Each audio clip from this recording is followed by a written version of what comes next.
Esto simplemente es un recordatorio de a qué pacientes. En clases anteriores nos extendimos un poco más sobre el paciente target que tendría beneficios con una consulta geriátrica especializada.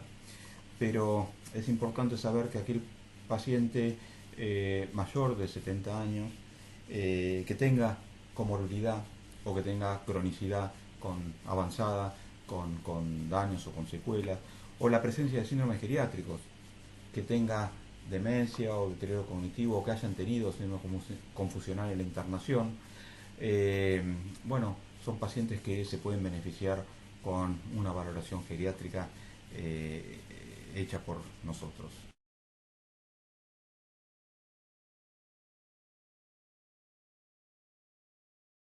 Bueno, son muchos los beneficios de aplicar programas de valoración geriátrica integral. Eh, y habíamos dicho que mejoraba la mayoría de los indicadores de salud, y ustedes van a ver en esta diapositiva que mejora la exactitud diagnóstica, la función, la cognición, la ubicación, el nivel asistencial en el que el anciano tiene que estar, si es un nivel de agudos o si es un nivel de rehabilitación o una residencia a larga estadía de cuidados crónicos, optimiza los recursos y permite la planificación. Pero por otro lado, disminuye el empleo de medicamentos o la polifarmacia, o selecciona aquellos remedios que realmente sean necesarias, disminuye la institución en residencia de larga estadía, disminuye las hospitalizaciones, los costos, y también disminuye la mortalidad. Entre otros beneficios de los programas de BGI está el de facilitar la obtención de la información, el lenguaje, y homogeniza un poco los criterios entre los diferentes profesionales que tratan a estos pacientes. Y como ya vimos con anterioridad, se ayuda para esto de instrumentos, escalas, que nos permiten cuantificar a veces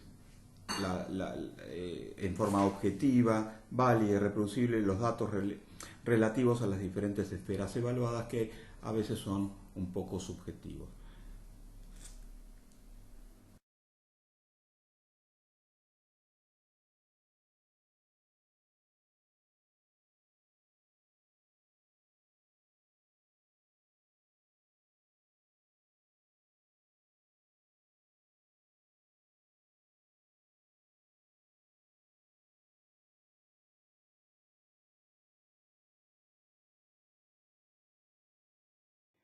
Si bien la evaluación psiquiátrica de un adulto mayor no difiere mucho de la que realizamos con un adulto, hay elementos que sí la diferencian.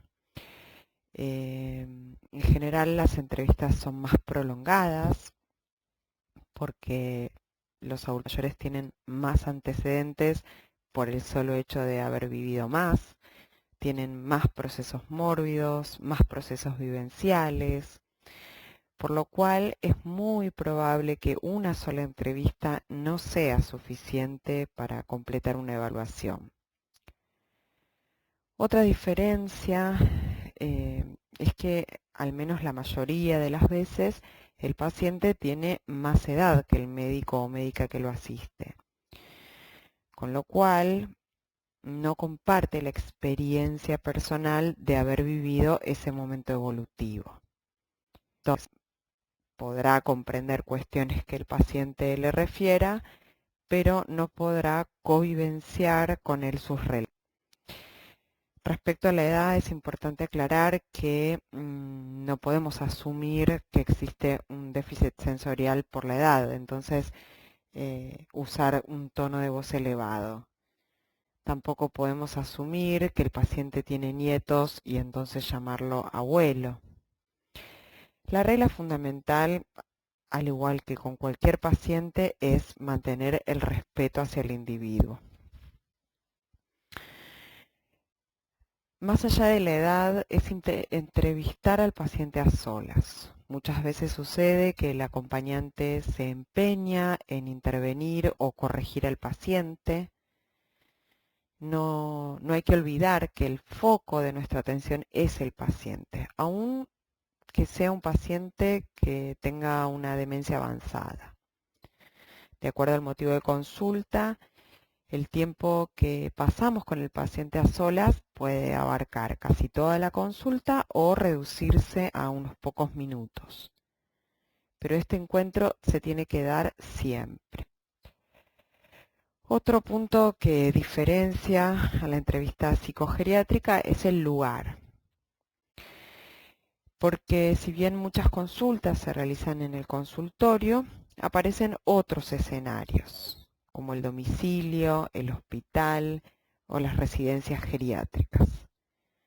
La visita domiciliaria tiene sus ventajas, es más conveniente y tranquila para el paciente y a nosotros nos permite evaluar en directo cuáles son las condiciones en las que vive el paciente, las condiciones edilicias, incluso los aspectos farmacológicos. Es frecuente que el paciente concurra con la bolsita de medicación, pero no es lo mismo pedirle al paciente que nos muestre el pastillero, cómo está armado o las cajitas de medicación en su domicilio. Otra cuestión a tener en cuenta son los factores de riesgo en el adulto mayor. Hay situaciones que son prevalentes en el anciano y que pueden constituir factores desencadenantes para el desarrollo o la exacerbación de una enfermedad psiquiátrica.